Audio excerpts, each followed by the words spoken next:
Carter was the 39th President of the United States, 1977-81, and later was awarded the Nobel Peace Prize in 2002. Synopsis: born on October 1, 1924, in Plains, Georgia, Jimmy Carter was 39th President of the United States, 1977-81, and served as the nation's chief executive during a time of serious problems at home and abroad. Carter's perceived mishandling of these issues led to defeat in his bid for re-election. He later turned to diplomacy and advocacy, for which he was awarded the Nobel Prize for Peace in 2002. Early life: President of the United States of America. James Earl Carter Jr. was born on October 1, 1924 in Plains, Georgia. His father, James Earl Carter Sr., was a hard-working peanut farmer who owned his own small plot of land as well as a warehouse and store. His mother, Bessie Lillian Gordy, was a registered nurse who in the 1920s had crossed racial divides to counsel black women on healthcare issues. When Jimmy Carter was 4 years old, the family relocated to Artree, a town approximately 2 miles from Plains. It was a sparsely populated and deeply rural town, where mule-drawn wagons remained the dominant mode of transportation and electricity and indoor plumbing were still uncommon. Carter was a studious boy who avoided trouble and began working at his father's store at the age of 10. His favorite childhood pastime was sitting with his father in the evenings, listening to baseball games and politics on the battery-operated radio. Both of Carter's parents were deeply religious. They belonged to Plains Baptist Church and insisted that Carter attend Sunday school, which his father occasionally taught. Carter attended the all-white Plains High School while the area's majority black population received educations at home or at church. Despite this pervasive segregation, 2 of Carter's closest childhood friends were African American, as were 2 of the most influential adults in his life, his nanny Annie Mae Hollis and his father's worker Jack Clark. While the Great Depression hit most of the rural South very hard, the Carters managed to prosper during these years, and by the late 1930s his father had over 200 workers employed on his farms. In 1941, Jimmy Carter became the first person from his father's side of the family to graduate from high school. Carter studied engineering at Georgia Southwestern Junior College before joining the Naval ROTC program to continue his engineering studies at the Georgia Institute of Technology. He then applied to the highly competitive Naval Academy in Annapolis, Maryland, which accepted him to begin studies in the summer of 1943. With his reflective, introverted personality and small stature, Carter stood only 5 feet, 9 inches tall. He did not fit in well among his fellow midshipmen. Nevertheless, Carter continued to excel at academics, graduating in the top 10% of his class in 1946. While on leave in the summers, Carter had reconnected with a girl named Rosalind Smith whom he had known since childhood. They married in June 1946. The Navy assigned Jimmy Carter to work on submarines, and in the early years of their marriage, the Carters, like many a military family, moved frequently. After a training program in Norfolk, Virginia, they moved out to Pearl Harbor, Hawaii, where Carter was an electronics officer on the USS Pomfret. After subsequent postings to Groton, Connecticut, San Diego, California and Washington, D.C., in 1952 Carter was assigned to work with Admiral Hyman Rickover developing a nuclear submarine program in Schenectady, New York. The brilliant and notoriously demanding admiral made a profound impression on Carter. "I think, second to my own father, Rickover had more effect on my life than any other man," he later said. During these years, the Carters also had 3 sons, John William, born 1947, James Earl Carter III, 1950, and Donald Jeffrey, 1952. The Carters later had a daughter, Amy, born in 1967. In July 1953, Carter's father passed away from pancreatic cancer and in the aftermath of his death, the farm and family business fell into disarray. Although Rosalind initially objected, Carter moved his family back to rural Georgia so he could care for his mother and take over the family's affairs. In Georgia, Carter resuscitated the family farm and became active in community politics, winning a seat on the Sumter County Board of Education in 1955 and eventually becoming its chairman. Southern politician. The 1950s were a period of great change in the American South. In the landmark 1954 case Brown v.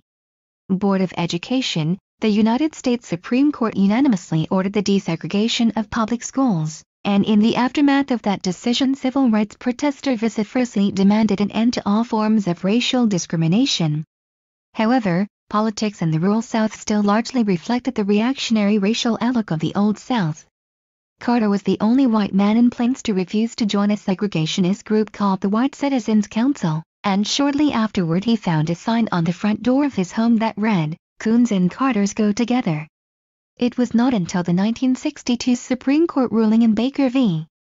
Carr, which required that voting districts be redrawn in a way that stopped privileging rural white voters, that Carter saw an opportunity for a new Southerner, such as he considered himself, to win political office. That same year he ran for the Georgia State Senate against a local businessman named Homer Moore.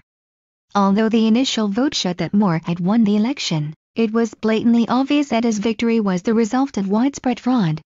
In one precinct, 420 ballots were cast even though only 333 were issued. Carter appealed the outcome and a Georgia judge discarded the fraudulent votes and declared Carter the winner. As a two-term state senator, Carter earned a reputation as tough and independent politician, curbing wasteful spending and steadfastly supporting civil rights. In 1966, after briefly considering a run for the United States House of Representatives, Carter instead decided to run for governor. However, in the midst of a white backlash to the civil rights movement, Carter's liberal campaign failed to gain momentum in the Democratic primaries, and he finished a distant third place. The eventual winner was Lester Maddox, an ardent segregationist who had infamously barricaded the doors of his restaurant and brandished an axe to ward off black customers. Governors were limited to one term under Georgia law, though, so Carter almost immediately began positioning himself for the 1970 gubernatorial election. This time around, Carter ran a campaign specifically targeted at the white rural voters who had rejected him as too liberal in 1966. Carter publicly opposed busing as a method of integrating public schools, limited public appearances with black leaders, and actively courted the endorsements of several noted segregationists, including Governor Maddox. He so completely reversed his staunch commitment to civil rights that the liberal Atlanta Constitution Journal called him an ignorant, racist, backward, ultra-conservative, redneck South Georgia peanut farmer.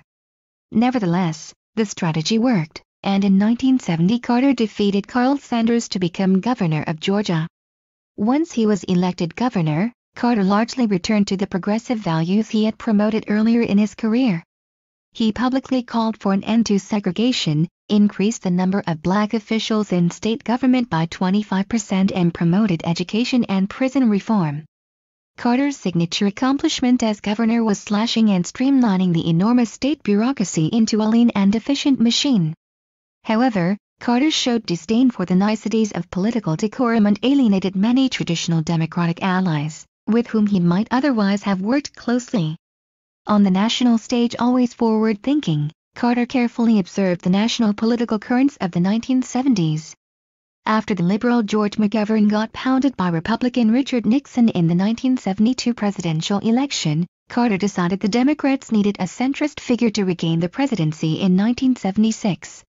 When the Watergate scandal shattered American confidence in Washington politics, Carter further concluded that the next president would need to be an outsider.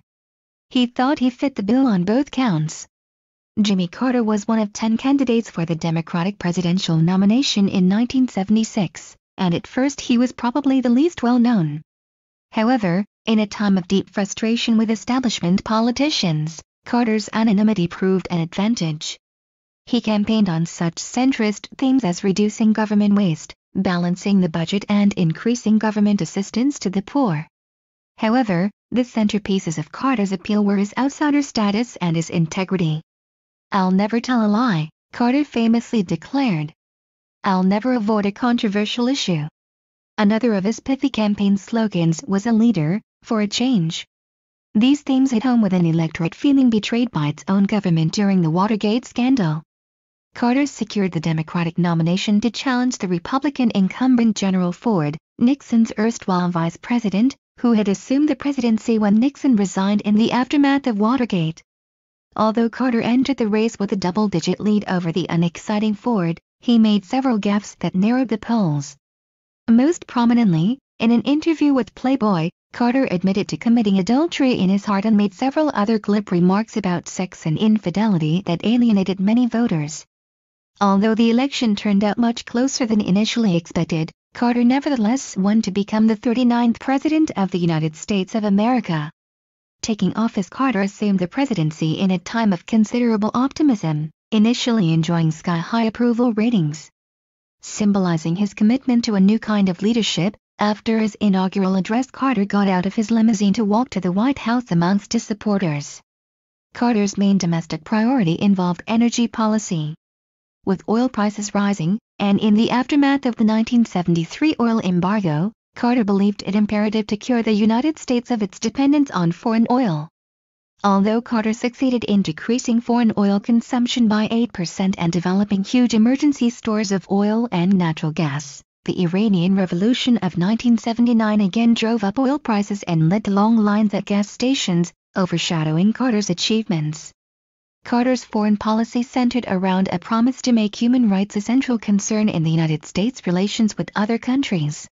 He suspended economic and military aid to Chile, El Salvador and Nicaragua in protest at those regimes' human rights abuses. But Carter's most notable foreign policy achievement was his successful mediation of the Camp David Accords between Israel and Egypt, leading to a historic peace treaty in which Israel withdrew from the Sinai and the two sides officially recognized each other's governments.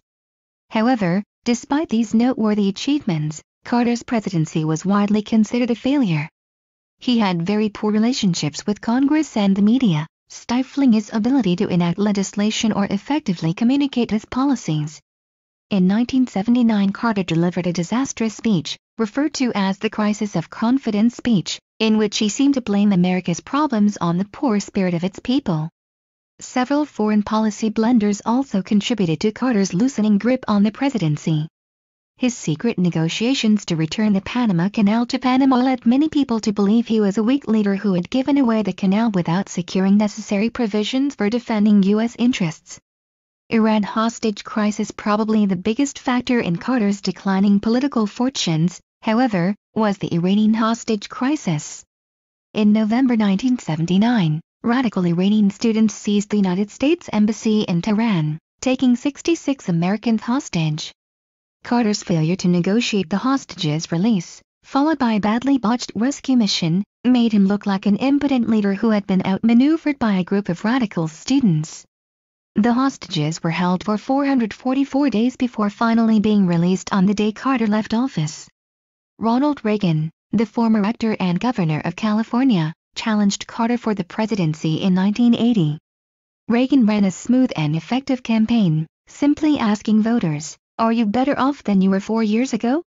Most were not. Reagan crushed Carter in the 1980 election, which was essentially a referendum on a failed presidency. As the New York Times put it, on Election Day, Mr. Carter was the issue. 6. Legacy of humanitarianism. Despite a largely unsuccessful one-term presidency, Jimmy Carter later rehabilitated his reputation through his humanitarian efforts after leaving the White House. He is now widely considered one of the greatest ex-presidents in American history. He has worked extensively with Habitat for Humanity and founded the Carter Presidential Center to promote human rights and alleviate suffering across the globe. In particular, Carter has worked effectively as an ex-president to develop community-based healthcare systems in Africa and Latin America, to oversee elections in fledgling democracies and to promote peace in the Middle East.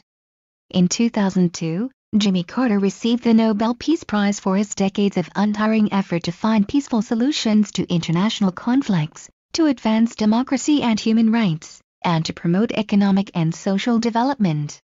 Carter has also written many books in the years since his presidency, including several memoirs: Our Endangered Values, America's Moral Crisis, 2006, and Palestine, Peace Not Apartheid, 2007. Jimmy Carter will not go down in history as one of America's most effective presidents.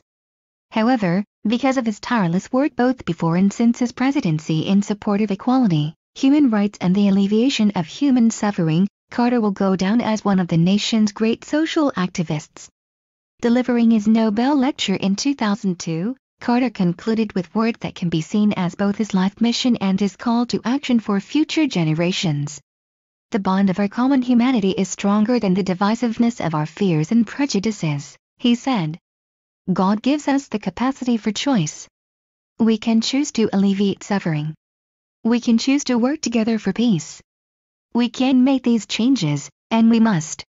Recent years. On August 12, 2015, Carter underwent surgery to remove a mass from his liver and discovered that he has cancer. In a statement, he said, "Recent liver surgery revealed that I have cancer that now is in other parts of my body.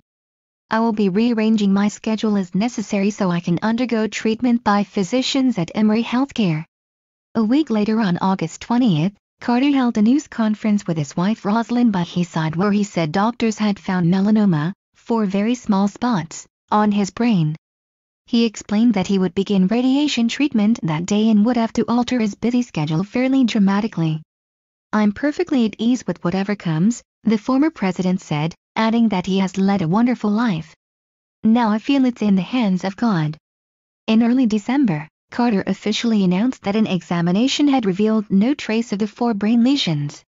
"My most recent MRI brain scan did not reveal any signs of the original cancer spots nor any new ones," he stated.